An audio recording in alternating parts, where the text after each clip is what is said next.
Ladies and gentlemen, we are live again. Shane and I are here to do this Manchester United versus Newcastle preview. It's a match that is very near and dear to my heart at this point, since Shane, Matthew, and myself all went to the Newcastle match at home at Old Trafford this year. And obviously that's probably been our, if you want to really get into it, like our most fun match this entire season up until Mourinho got fired, and now we're getting 3-1, 4-1, 5-1 results. So now we're having a lot more fun. But let me tell you what, it was awesome to meet Shane while I was there, and I wanted to make sure to get him live with me. So Shane, how you doing, my friend? Very well, mate. How are you? Oh man, dude, I'm definitely feeling a lot better than a lot of people probably are today. I had absolutely zero alcohol last night. It was a low-key night. Wifey wasn't feeling too hot. I wasn't feeling too good. So ultimately, we're here now, and I get to have a big old smile on my face because I feel great.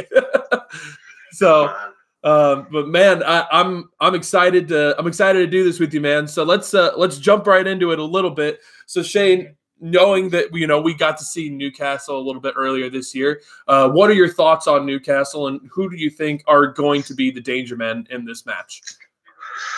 They're always a really tricky one away for us because they like to park up quite well. They did it last season. Their goalkeeper, Dubravka, had an absolutely brilliant game. Not that we probably cause them that many problems, but seeing how we've played the last few games, we shouldn't really have too much trouble. We shouldn't be putting ourselves in the trouble we did like we did at home earlier in the season when we went, that's for sure. But yeah, I think the key tomorrow will be getting the early goal, because it just means that they can't really settle for a draw, because I think they do need the result. Yeah. They might settle for a 1-1, but I think if we get the early goal, we'll have the momentum to go get another one. And if we can go in 2-3-0 up at half time, I think obviously the game's wrapped up by then. But it just means they've got to come out more, and we can exploit that. Yeah, oh, absolutely. Let me tell you what, with seeing how Ollie Ball is working, and with seeing how everything is going to go, like going forward, I'm telling you now, if we are the ones to score the first goal, it's really going to make things so it's going to have to open up for the other team, no matter who we're going up against. And with the way that we're now officially hitting teams on the break, I mean, we are deadly on the break now. Absolutely deadly. We're back to classic Manchester United, and honestly, I love watching what's going on the pitch. So I mean, Shane, is there anybody in particular that you're worried about going up against Newcastle? I don't really think I am. I mean, Rondon can be a bit of a problem in the air, and you think we're not perfect defensively, obviously. So, they might have a goal in them. They're at home, so he's not unreasonable to sort of think they won't score. But I think if they do get a goal, it's going to be like another scrappy one, probably from a set piece. Rondon will get a header, something like that. I think their keeper's the other one who could cause us a problem, because if he has another worldie as it is because United are in town, then that could put the blocks on us a little bit. But I think we've got the quality there to get ahead of that and just focus on it, get the goals in early doors. Yeah, no, and I completely agree. I think if we get the early goal, I really think that this match will be another 2-3, 4-1 kind of result. Yeah. And let's just to jump into a little bit of the stats here for both teams. For Newcastle. So Newcastle this season have had 15 total goals off of 65 shots on target.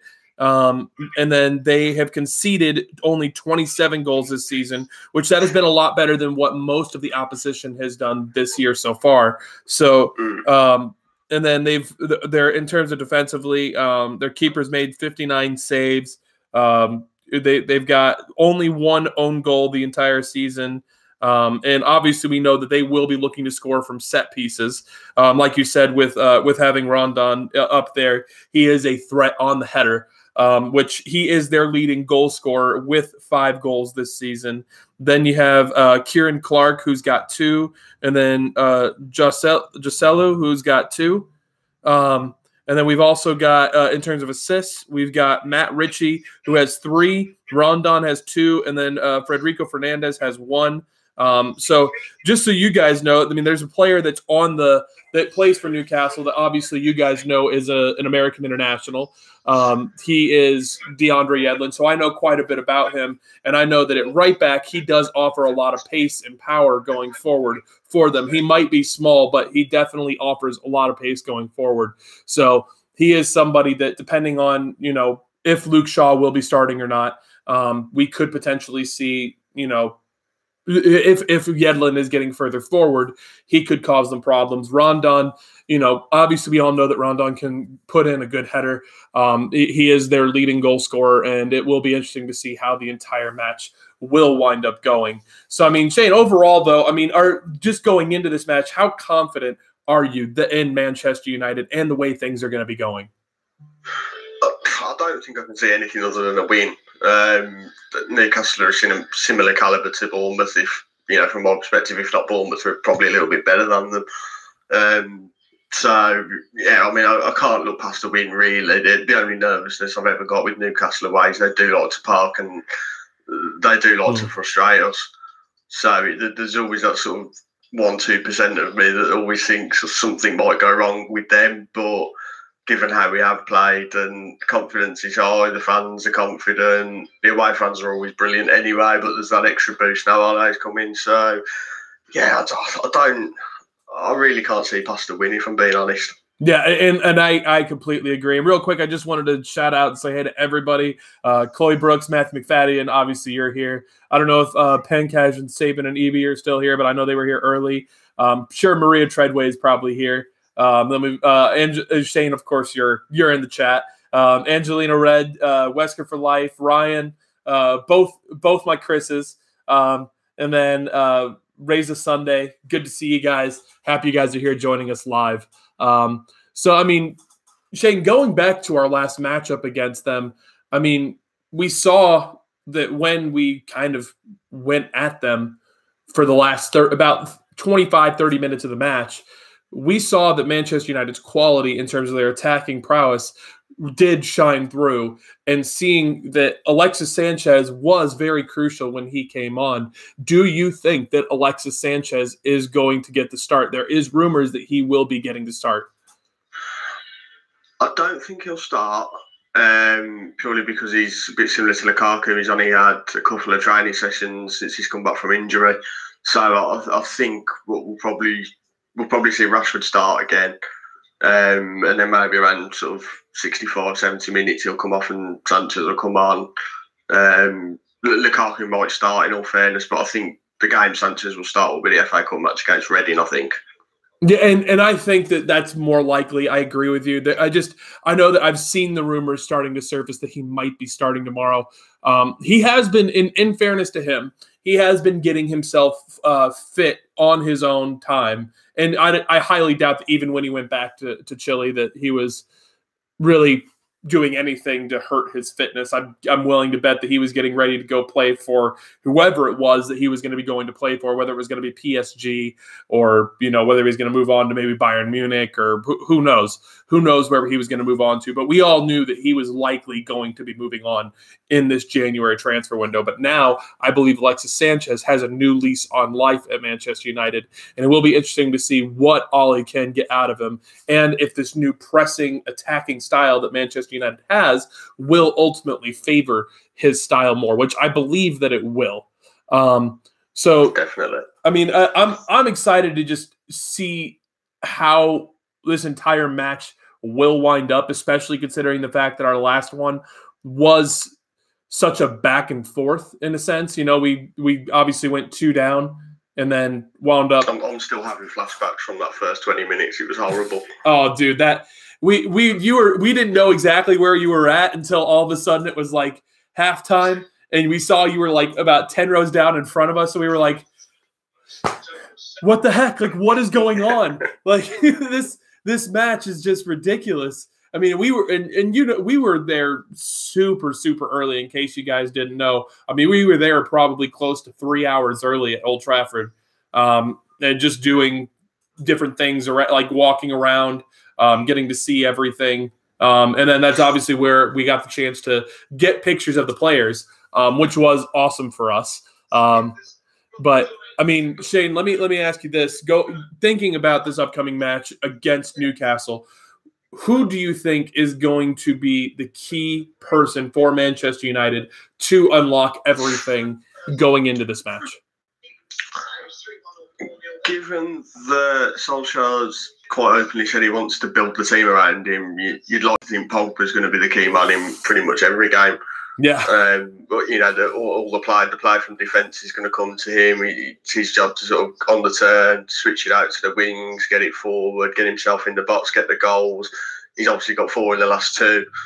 Pretty much in that scenario, arriving late towards the box, getting on the end of crosses. So he's got to be the key man. The front three obviously will be sort of secondary key to that. You've got the pace with Rashford, Martial. Yeah.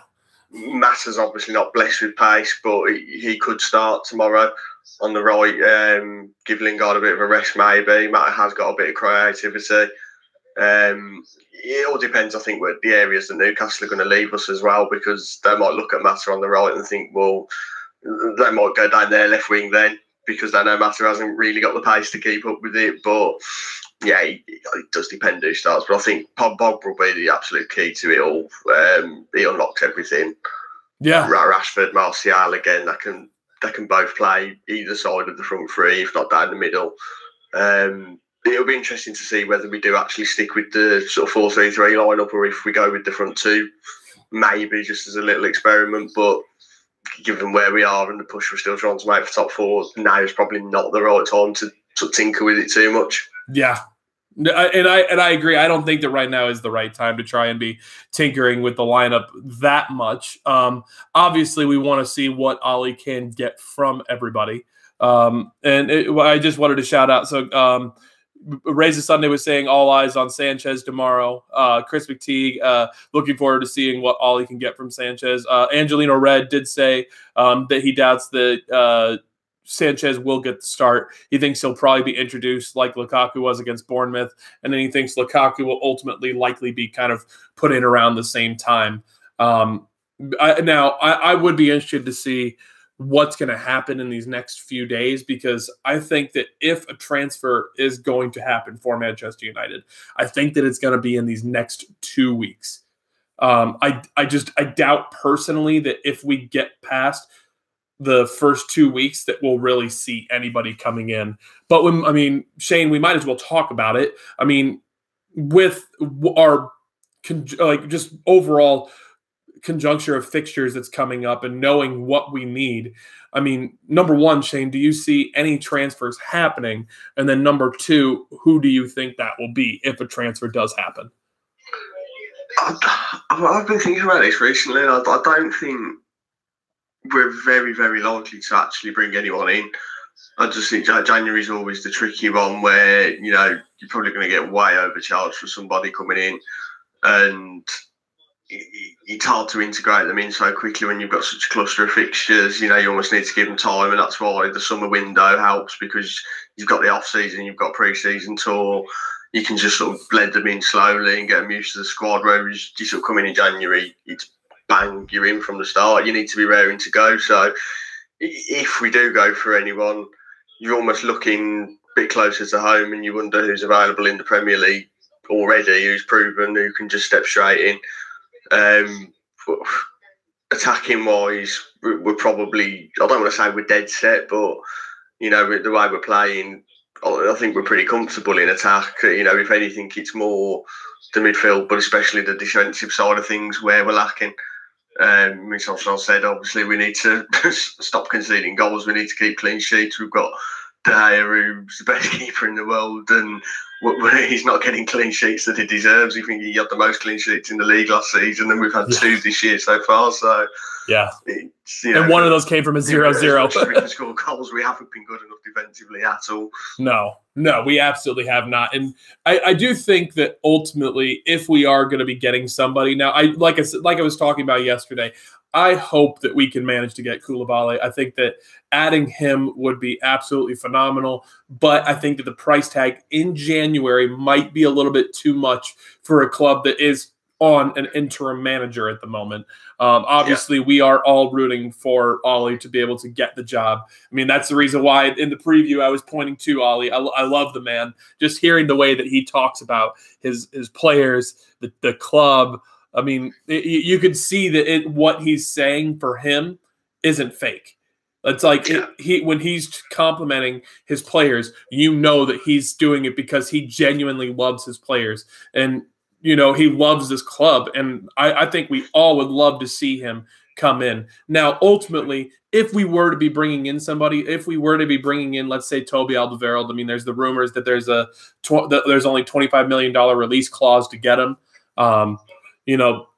I don't know about you, Shane, but personally for me, I don't want to be looking to bring in Toby Alderweireld, somebody that is 29 going on 30 really soon, and somebody that has been having a huge history of injury problems when we've already got center backs with history of injury problems. I mean, how do you feel about Toby possibly coming in? I am torn on it. In the summer, I can't lie, I was a little bit keen on it, but you gotta think of the age as well and how much longevity there is in it. And if he is injury prone, that's probably more likely just to get worse. The older he gets, if he's playing regularly. Yeah. It also depends on sort of how keen we are to try and get a little bit of a quick fix to the defensive problems as well. You probably wouldn't be good just bringing him in, even if it was sort of 18 months where, he'll play the rest of the season and maybe stay in next season and then sort of filter out. But it doesn't have to be that. We're not going to win the league this season as long as we can get top four. And to do that, we've just got to keep outscoring everyone by the magnitude that we have. So for the sake of 18 months, it's probably not worth it now. Yeah, and so Paul, you're not too late. We're I'd say about halfway into the show.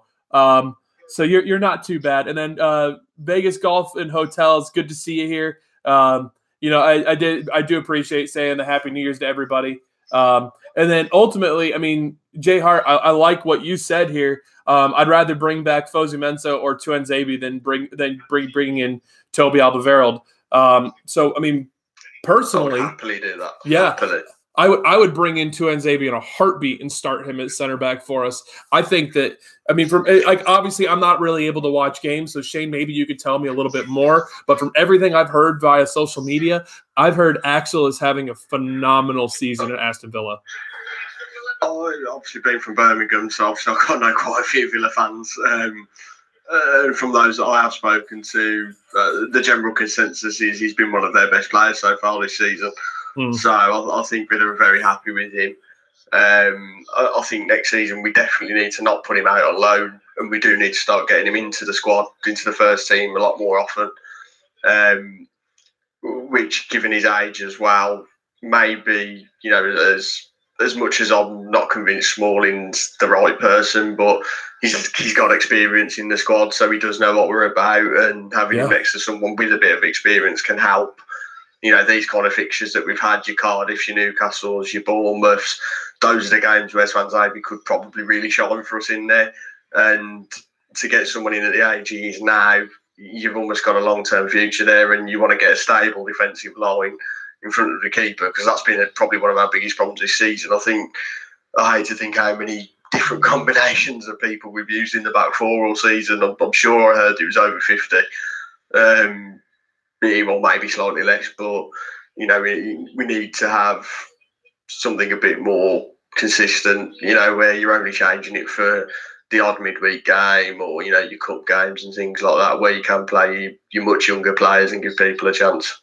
Yeah, I mean, and I think that with Ollie, we will see a lot more young players getting a chance. Real quick, I did want to say that I don't know quite how to say your first name, but O'Shea, I did see that I did see Ollie confirm Sanchez will at the very least play. Now, I don't know if that means he's going to start in terms of what Ollie's talking about, or if that means that he's going to be guaranteed to be coming off the bench.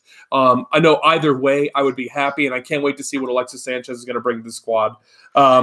So Angelino Red said, I think the squad needs a top-tier center back. Ollie would benefit for the rest of the season, and the next manager would inherit a more balanced squad. I completely agree with that.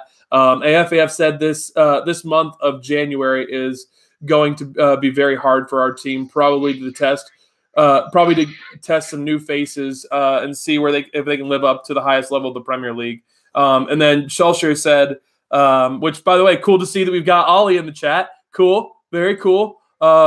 He said that Napoli fixed Koulibaly's release clause to $138 million. If we're paying the release clause, I'm saying that that's not going to happen in January. It pretty much almost guaranteed. But I think the rumor was that we've only been given 50 million to spend as well, hasn't he? So if that's going to be on anybody, it's going to be someone who they were trying to get in the summer. I can't help but think that. Yeah. Now, what I ultimately think, which by the way, O'Shea said, hopefully we can make it to 4 out of 4, and I completely agree. It's pronounced Rui. Oh, okay, Rui. Okay, cool. Thank you, Matthew, and your Scottish pronunciations. I love it. Thank you. But I mean, ultimately, what I think is going to happen is I think that in the summer, I don't know if any center back will be brought in January. I really honestly don't think that anybody will be bought in January personally, Shane. But I do think that in the summertime, we will likely see somebody like Harry Maguire brought in, or somebody that is in that like 24 to 27 range brought in, somebody that is a good center back and somebody that can grow with the squad. I don't know about you personally, but I don't see a January signing personally happening. No, I don't think it will. I mean, as I said, if the rumors are true, we've only got 50 million to potentially spend on somebody. So if anyone comes in, it's going to be someone we were targeting the summer and, fits within that budget. So, I mean, I suppose Alderweireld does, but I don't think it's going to be very likely at all, really. Okay. By the way, Rory. Okay, thank you for that, Rory. I think we're going to have a big summer, though. Dan, I do agree. I do think that we will have a very big summer. But let's go ahead and let's jump into who we think Ole Gunnar Solskjaer will start as his 11 against Newcastle. Shane, I'll let you go first, and then I'll give mine. And then I always like to do it that we give the players that we think should start in the match. Not that we think that Ole's making any wrong decisions, but I just think it's fun. So, Shane, how do you think Ole Gunnar Solskjaer is going to line up this team against Newcastle? I think, the Gea speaks for himself, so keeper's sorted there.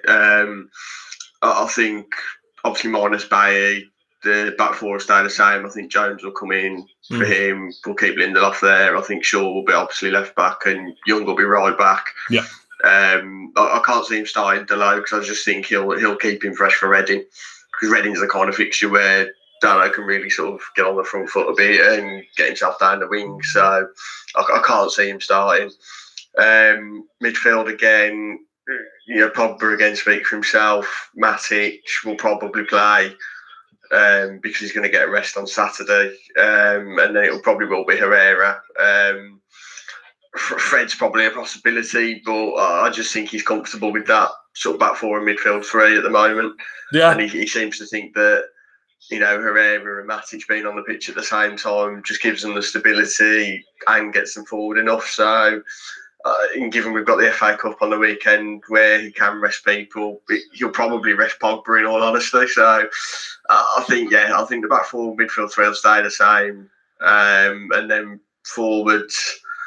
I don't think Lukaku will start either. I think it will be Rashford, Martial and Lingard. Maybe Mata has got a 50-50 shout of playing for Lingard. So how I think that Ollie's going to line up the team, I think that you're absolutely spot on about the back five, basically, with De Gea in goal. And then I think you're going to see Young at right back, because I do think Dalot will start against Reading. I think you're going to see Jones and Lindelof as that center back pairing. I don't think that's going to change anytime soon. And then at left back, I think we're going to see Luke Shaw come in. Then the midfield three, I will say that I think Matic and Pogba will definitely be given a rest in the Reading game. So I think that guaranteed we're going to see Pogba and Matic. The other midfield spot is the one where I'm questioning who it will be, because I think that we might wind up seeing Andres Pereira start against Reading.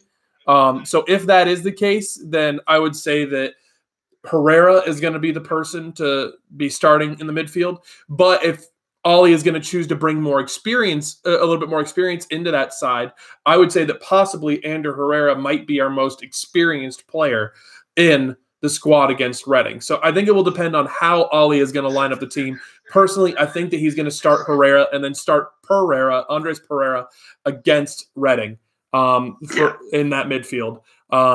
So I think Herrera, Matic, and Pogba is that midfield trio. And then I think that we will see Anthony Martial on the left. I think we're going to see Marcus Rashford up top. And then I think that ultimately we will see Alexis Sanchez starting on the right-hand side.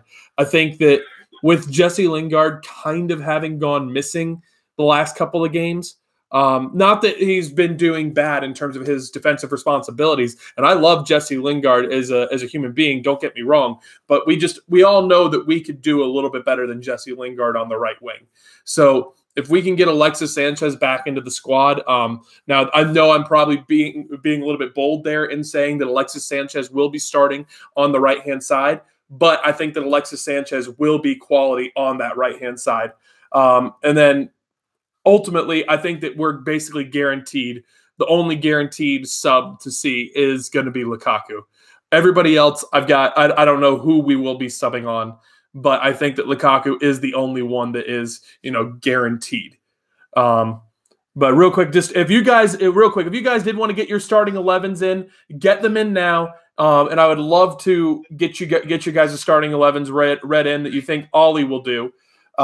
So Solskjaer's, we've got confirmation from Solskjaer here. He said that it's going to be De Gea, Jones, Lindelof, Valencia, Shaw, Matic, Herrera, Pogba, Martial, Lingard, and then he's debating between Sanchez or Rashford right now. So I mean, good to know, Ollie. I appreciate it. Then Vegas Golf and Hotel said De Gea, Shaw, Jones, Lindelof, Young, Matic, Herrera, Pogba, Martial, Lingard, Lukaku, Rashford to rest the groin. Alexis about 60 minute to play about a 60-minute part. Alexis will come in about the 60-minute mark. Okay. Let's see here. Then we've got Dan Jones said De Gea, Young, Jones, Lindelof, Shaw, Matic, Herrera, Pogba, Lingard, Rashford, Martial. Let's see here. Scenes when Ollie puts Sanchez on the left and Martial's dropped. Oh, Paul, I don't think it's happening personally. I don't think that he would drop Martial at the moment. I do think that Ollie is a lot smarter in terms of not knowing who to drop and who not to drop. And I think that he sees that Martial right now is on fire. He's doing Tony Martial things, which has been awesome. And then I don't know if anybody else has got starting. No, nobody else right now has got starting lineups. So Shane, I always got to ask, how would you personally line up Manchester United against Newcastle? I probably wouldn't sway too far from what I've just said. What I think Ollie's going to do. Actually, I think if I was being cautious, I might rest Rashford. Just because obviously he went off against Bournemouth with the sort of slight groin injury. So maybe giving him a little bit of a rest first half, first 60, 70 minutes maybe, and then bring him on for Lukaku. And, just to let him see the game, maybe when, hopefully by that point would be sort of 2 or 3 goals to the good anyway. So you wouldn't have to overdo it by that point because we'd just be seeing the match out, and we know how good Rashford is running in behind. He'll still get 1, even 2 chances at 2 or 3-0 up, so he could still get himself a goal, and then it puts him a bit fresher for the Reading match if we still wanted to play him there. Obviously don't want to look too far ahead, but obviously the rumour is Mason Greenwood might be coming in for the Reading game, and Rashford's kind of the ideal person to put him with because Rashford's been in that situation, albeit it was kind of not the intention originally. He got in the starting 11 for a Europa League game because Martial was injured in the warm-up, and all the other strikers we had were also injured, so he took his chance, and look at him now. So, if anyone knows what it's like to come up from the youth setup straight into the first team, it's Rashford, and I think he'd be the perfect one to have the arm around Greenwood's shoulder and just help blend him into the squad. I definitely don't think Sanchez would start, and I don't think I would start him tomorrow. I just think it'd be too soon to expect him to, play the starting role. But again, similarly, if we were bringing Rashford on the bench, if you've got a fresh-ish Sanchez coming off when you're already 2 or 3 goals to the good, even if you're chasing the game, to be fair, he can come on, he can make something happen. The game we went to, Martial and Pogba in that last 20, 25 minutes were probably the best on the pitch, but we were in kitchen sink mode. We were just throwing everything at Newcastle. Sanchez came on and did try and create, and he did get the winning goal.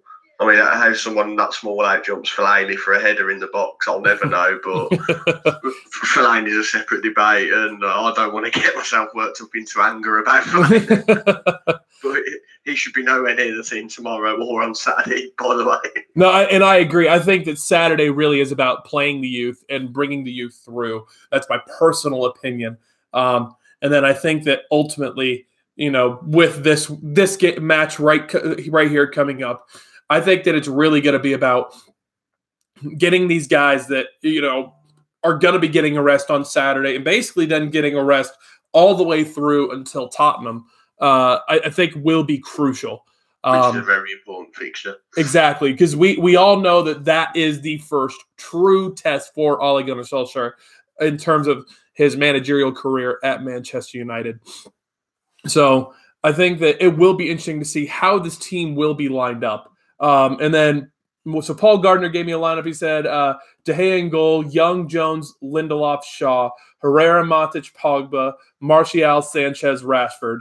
And then Rory O'Shea said, Romero, Young, Rojo, Jones, Shaw, Herrera, Pereira, Pogba, Matic, Lukaku, Lingard, because versus Cardiff, Lingard was everywhere, and you are right that Lingard was everywhere in that Cardiff match, but in these last 2 matches, in my opinion, Rory, I feel like that Lingard has kind of gone missing a little bit more.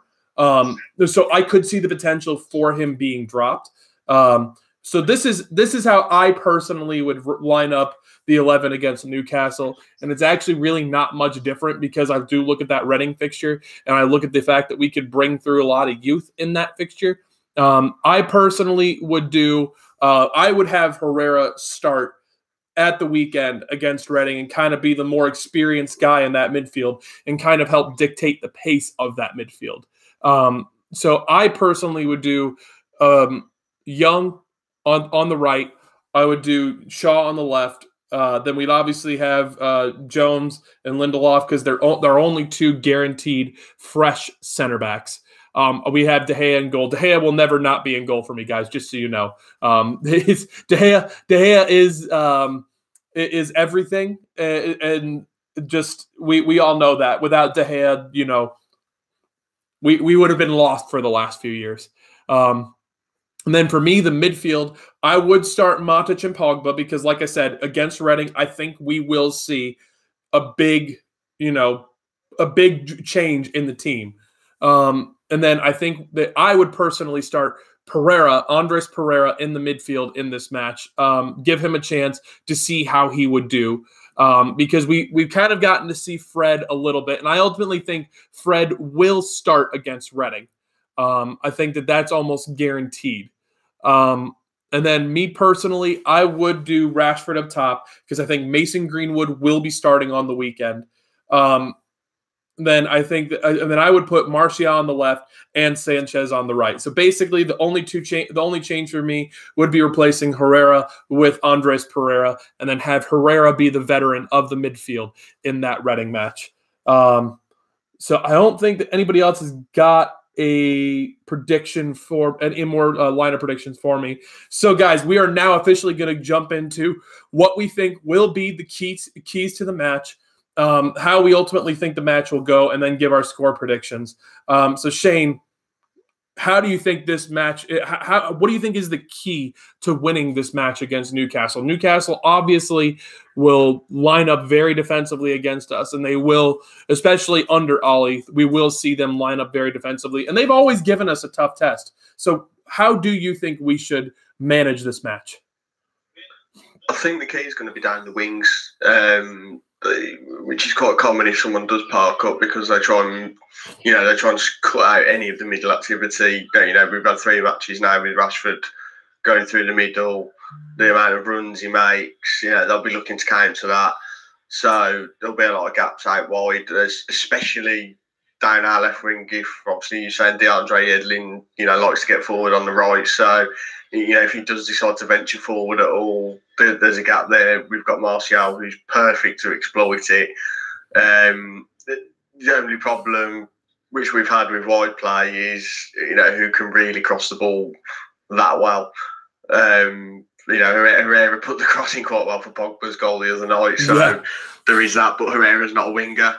Ashley Young can get down the wing pretty well, but his cross most of the time is abysmal and doesn't beat the first man. So it's a tricky one. I wouldn't be surprised if we saw an own goal going in our favour for once. So I don't think Phil Jones will be quite keen on putting his own net. I just think they're going to leave a lot of wide areas. So if we can get down there, maybe we don't look to go with a high cross too often. We do a bit like what Rashford did, try and just get down the line, just put one into the 6-yard box, because someone's going to get their foot on it, whether it be one of our players or one of theirs. And if they put their foot on it, there's every chance it could go into their own net. So even if Valencia used to be quite good at that, because he can't cross either. So he just used to smash the ball pretty much anywhere into the box. It would just go in the net anywhere. Yeah. And so, my keys really aren't that much different than yours. I do think that ultimately getting down the wings is going to be crucial. And then just we don't really and I've noticed it, we do not put in a lot of crosses with Ollie. So, we tend to more attack inward coming from the wings. So I think it will be interesting to see when we get in down the wings, if we will put in more crosses, depending on who will be starting at striker on tomorrow. Sorry, tomorrow. If Lukaku starts, I think it's very plausible that we could go for a lot of crosses, because especially in this new system, if he times his run well, obviously he can be quite prone to going offside, but if he times his run on the dart and we can get a cross in that is on the money, Lukaku will relish that, and he'll get so many headed goals. He does it all the time for Belgium, so there's no reason why he can't do it for us. Whereas with Rashford up top, it's just a completely different dynamic. He's less about the head and more about the feet. So, he can obviously strike from distance, which I haven't really seen Lukaku do that often. He's very much one-on-one. He'll just get within the 18-yard box and just absolutely lash it somewhere near the goal, if not Rose Ed. Yeah, seriously. And I think it will be interesting to see if we will be starting Lukaku on the weekend, because I think that will dictate if Rashford was actually that injured or not. Because personally, we haven't seen anything additional come out about his injury. So, I don't think that he's really that injured. I feel like if he was, we would have at least seen something at this point.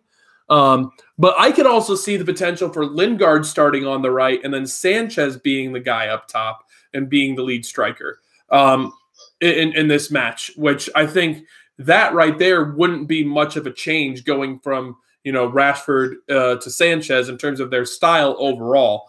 But I do think that if Lukaku was to be the number 9 tomorrow and starting, then I do think that ultimately we would see a lot more crosses into the box and trying to let him, get back to his form that he had at Everton, where he was heading in balls left, right, and center.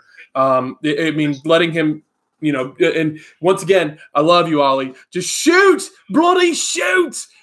Just shoot everywhere on the pitch. I can't wait to see how all of our players that have kind of been off form will continue to perform. Because I look at what has happened with Matic and the fact that, Shane, we've had private conversations in our group chats of just how atrocious Nemanja Matic had been, like to probably some extreme extents that we talked about it. But we look at who Nemanja Matic has become under Ole Gunnar Solskjaer, and it's amazing to see the change, that an up-tempo system, and where you could tell that his first thought is to pass forward. That's the key, is that Nemanja Matic's first pass almost always under Mourinho was backwards or sideways. Under Ole, at least in these first 3 matches, it has been passed forward. And I'm gonna have to go through and because I did start taking count of like how many passes Matic was passing backwards. I think I'm gonna have to change that up now and see how many passes he's actually passing forward, because I don't really notice him much passing backwards anymore unless the run of play actually calls for it.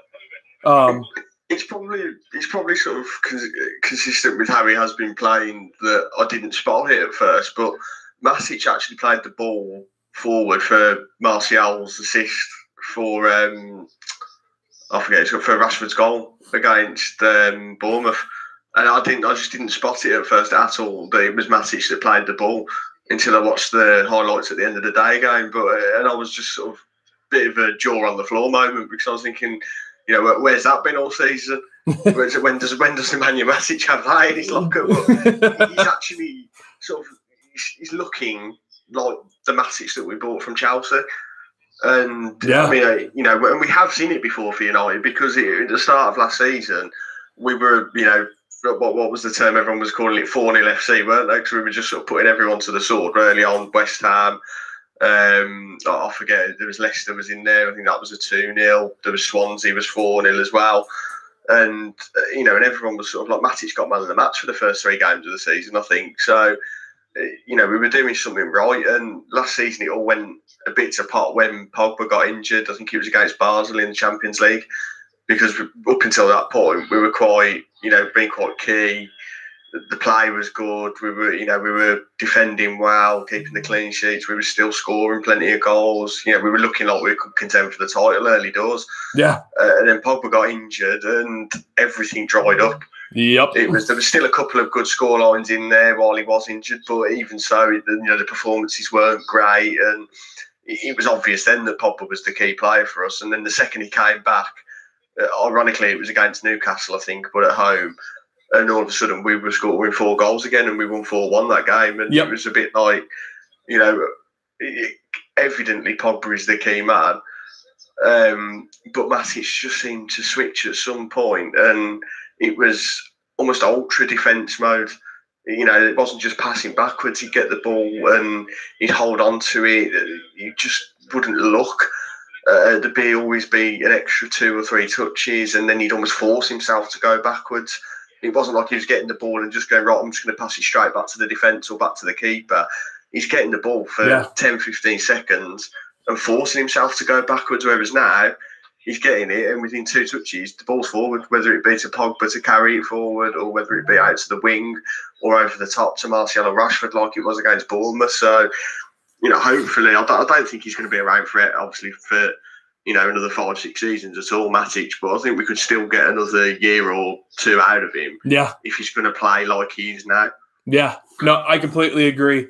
And then, real quick, I did want to say, Rory, thank you very much for the kind words. I do appreciate that. And then Rory did say, our players are all capable of shooting long shots, so why not have a go? I never understood why that didn't happen. He was, and then he talks about the Herrera goal that happened, which that was while it did take a deflection, it was nice to see a player shoot from outside the box. Then Pankaz George, so if Pogba gets injured, are we in trouble again? Pankaz, I do think that if Pogba got injured, we would be in some trouble. And then, you know what, guys, let's go ahead and start wrapping it up a little bit. So Shane, I'm going to ask you, how do you think, this match will go? And then is your prediction for the score? I've got 2 trails of thought. One is how I think the match will go. One is how I hope the match will go. If I'm going on the hope route, I'd like to think we're going to get the early goal. Rashford's going to start, I think, and let's get the early goal in the first 5 minutes. Why not? Let's do a bit to them what they did to us when they came to Old Trafford. We were a bit stunned by that, but no one's going to be stunned if we go and do it to them. So, I think if we can at least go 1-0 up really early doors, sort of first 5-10 minutes, that'll be key. I'd like to go in at half-time 2-0 up, even 3-0 up, and I think that's comfortable. Then the second half, we can just manage the game, get another goal, maybe two, and, just get players on who need the minutes, the Lukaku's, your Sanchez's, get them on them when the game is less about a battle and just more about managing the game out where they can properly show what they can do. In terms of what I think will happen is I think Newcastle will probably do what they always do at St James's Park, and they'll frustrate the hell out of us for the first half. I don't think we'll go in at 0-0, but I wouldn't be surprised to just see sort of maybe a 1-0 late first half goal. It will probably come. So I'm probably surprising myself by saying this. It'll probably come from a corner. We'll get a corner in, and someone like Jones or we'll actually get a goal. It'll be an absolute bullet header and goal of the season contender. But but I think second half, I think we'll tire them out. We'll run them, and they'll get tired. There will be a lapse of concentration, and we could quite easily sort of go into the second half and just get another couple of goals. Maybe before the hour mark, and then the game's settled. Then, yeah. I mean, I think that you do have a couple of really good points there. George. By the way, George has said, "Love this caller, Andrew." So you're getting some compliments there, Shane. So guys, if you want to get your score prediction read out, be sure to get it in the chat right now. I will get it read out for you if you give me your score prediction. So ultimately, how I think this match is going to go, I do think that this will be a little bit more of a tough matchup. Newcastle do tend to give us problems throughout the history of this matchup. And I could really see this kind of being our first, under 3-goal performance. I think that we will win this match. I've got no doubt that we will win this match. But what I do think is that I think this will be a lot more of a test defensively, because Newcastle do have a bit more quality in their defense than any of our previous opponents really had, other than Bournemouth. I do think that Bournemouth do have some good defensive talent, but I just think that our attacking talent and the way that we went at them, especially with the way that Bournemouth attacks a game, is different than Newcastle. I think that Newcastle will sit back a lot further back than any team has against us so far. So I really think that this matchup right here will be a very good test. I think that the matchup will ultimately wind up leading to a 2-1 or a 3-1 result. I hope that De Gea can get his clean sheet. I always hope De Gea can get his clean sheet. The poor man deserves it. But I mean, I've got no confidence of keeping out a goal all game. I think it's bound to happen. Even regardless of whether we're going to, do a Solskjaer United and absolutely blitz them, or whether we're going to, get a bit of a sort of hard work, scrappy sort of 1 or 2 goal performance, I do actually think we're going to keep a clean sheet. Yeah, I mean, I hope so. I actually do think we'll keep one. I mean, listen, I think if they're going to get a goal, it will likely be from a set piece to Rondon. I think that with the way that we press the ball now, I think it's going to be very, very hard for them to get a goal from open play like they did during our matchup that we went to. We have got to remember as well that Newcastle, I think it was when they were away at Man City really early on in the season, I think it was the 3rd or 4th game. And they were quite unlucky to come away with a loss in that game, actually. I remember that. They came to really well. I think it might have been Yedlin that scored. I'm not sure. But he was certainly involved in the build-up to the goal, because he absolutely legged almost the length of the pitch. And if he didn't score, I think he set the goal up at least. But he got forward really well. And they were quite unlucky. I think it was Kyle Walker scored the winner for Man City. And, that was an absolute thunderbolt. So they were really unlucky in that game, which is kind of why I think, it's not going to go completely all our way tomorrow. No, I think that this matchup will be a lot more like the Huddersfield matchup than it was the Bournemouth match or the Cardiff match. But I think that a 2-3-1 performance would be very appropriate, and it would still just continue us down the line, get us to Reading, and then once we get past Reading, we've got a week to prepare for Tottenham, and I think there will be our first true test in seeing how things will go in terms of Ollie ball and how it's going. So George Kyle gave said 4-1. Rory said my prediction is 5-1, and as it happens, Ollie will. So he says Ollie will be signed as the permanent manager. I hope so. I really do. Dan Jones. I think if we get good results against the so-called top 6 teams, I think it'll be very hard to look past keeping Ollie on at lots of longer term. Yeah, I think that if he does put a very handy victory against Tottenham, like a 3-1 kind of victory, maybe 4-1 kind of victory, I think you might see him get the contract after that match if he beats them without any kind of doubt. I do think they'll stick to their guns and they'll wait to the end of the season before making anything permanent. I think even Solskjaer's been quite keen to stress that point that he's in for 5-6 months to do the job and to just get the confidence in the team back up. Let's try and get into the top 4, get as high as we can. Let's go for the FA Cup. We got to the final last year. We didn't win it because we were rubbish, but we've got an improved style of play now, and it's perfect for the FA Cup game. So why not? Let's just go and try and win that one. Champions League, the further we get is a bonus. But obviously at the end of the season, they are going to be doing their homework on who to put in as the manager. Yeah, and it's probably with one eye on how Solskjaer's doing, because if he does do so well, if he wins a trophy, and we get to sort of quarterfinals, semi-finals of the Champions League, which I'm not saying is guaranteed to happen, but it could. When we get top 4 in the league, there'll be a big argument to say why shouldn't we keep Solskjaer on? Yeah, and I don't want to get too ahead of myself, and I'm probably going to get a lot of almost jaws on the floor comments at what I'm about to say. But I think I'm going back to one of the reaction shows you did a couple, maybe in the last week or so, and we were sort of saying about how Solskjaer's come in. He's someone who actually gets the club. He's the first manager we've had since Ferguson who's from within the club, actually gets the club, knows what the club's about, he bleeds Manchester United. And why wouldn't that work longer term? And when you think about it, the sort of 2 most successful clubs, at least from a sort of European Champions League point of view, in the last 10 years or so, have been Barcelona and Real Madrid. And their managers at those times were Pep Guardiola, who played for Barcelona. He managed Barcelona in the youth setup and managed the first team and won it with them. Zidane again played for them. He managed the youth team or their reserve team. He's managed the first team, and look what he did with them. So there's certainly merit to say that having someone who's been there in the past and played for you, who's been involved in the management setup, at least from a youth point of view or reserves point of view, it could work. I'm not for 1 second saying that we could keep Ollie Solskjaer on it and we can win 3 Champions Leagues on the bounce instantly like Madrid have, but something I've had in the back of my head that why not? Why can't we believe a little bit that might happen?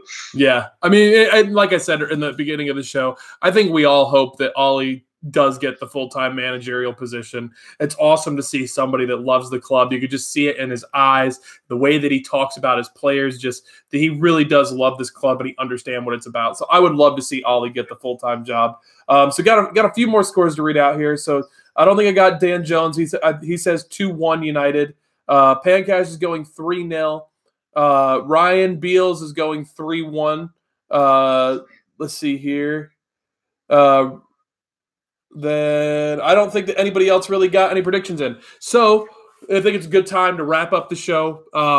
So Shane, thank you very much for joining me, my friend. Is there anything you want to shout out besides your Twitter, which, by the way, I did link everything in the description for Matthew, who was supposed to be on the show, but Matthew turns out that he's dying I don't know. I'm not going to be mean. He's got a cold right now. I didn't know. So he was supposed to be on the show, but I'm sure Matthew will join us post-match if he's feeling better. Boy needs a strepsil. Yeah, boy does need a strepsil. He does need a strepsil. And then, obviously, Shane's here with me. Shane, is there anything you want to shout out, my friend? Do you know what? I have absolutely nothing to shout out. Obviously, I've got Twitter, obviously, so right, you know, I can put that out there. I'll put it in the comments as well. But if anyone does want to follow me, it's Shane LT Higgs on Twitter. But I don't have any stores like Matthew. I don't have any channels. So yeah, I'm just. We'll keep it nice and simple. We'll just put the Twitter out there, and yep. Definitely do follow Shane on Twitter. Shane's a great guy. It was awesome to get to meet him when I went to that Newcastle match, and we are already talking about when I make my return trip, which we're looking to get back. I'm trying to get back in September. As long as all things go well, I will be back September to come to 3 matches during my time while I'm there the next time. So there will be lots of time to get together with people. But I mean, again, Shane, thank you very much for joining me, my friend. You know, pleasure, mate. I love having you on. Well, as long as you're available, I'd love to get you on after the show, after the match tomorrow, and then I'll see what I can do. I can't actually watch the game because I'll be playing tomorrow night, which is unfortunate. But I'll see if I can. We should finish around sort of between 9 and half 9. Playing, okay. So I'll see if I can maybe call in on the mobile just after and just hear about what happened and maybe a bit of a sort of instant reaction. Well, yeah, we'll see what we could do. But either way, I mean, we'll get you back on the show really soon, man. So Rory, it is illegal to stream the matches onto YouTube.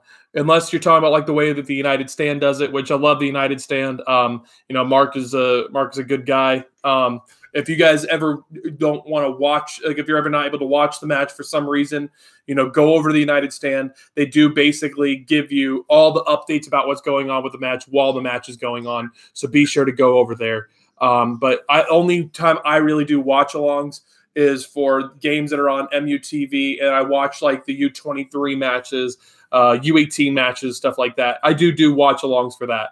But so on the MUTV point, because I know you were asking this the other day, the women's team I think are on MUTV this Sunday, which is a 2 o'clock kickoff over here. So I think that's probably about 7 o'clock your time, I think. Yeah, so I'm going to try my best to watch along with that. Spurs fans, sorry you caught on so late, but we're literally wrapping up here. So I hope that maybe you can go back and watch, hear the preview that we did. By the way, I know that you gave me a big prediction the last time in our Premier League preview. I'm sorry that Spurs did wind up losing to Wolves. Wolves put in a pretty good matchup against them, against you guys. But guys, just thank you so much for joining us today. I hope you guys all had an absolutely fantastic New Year. Obviously, I mean, I see all my regulars here, so you guys at least had a safe New Year. Be sure to drop a like on the video for my guest Shane. For you guys yourselves, you guys bring fantastic content to this channel in the comments, and I love what you guys bring every single show. So thank you very much for that. But just genuinely, God bless you guys. I love you guys. Thank you everything that you do for the channel. And then I hope that you guys have a great night, a great day, wherever you're at, whatever you're doing. Keep doing you because you are awesome. Guys, we'll see you tomorrow after the match.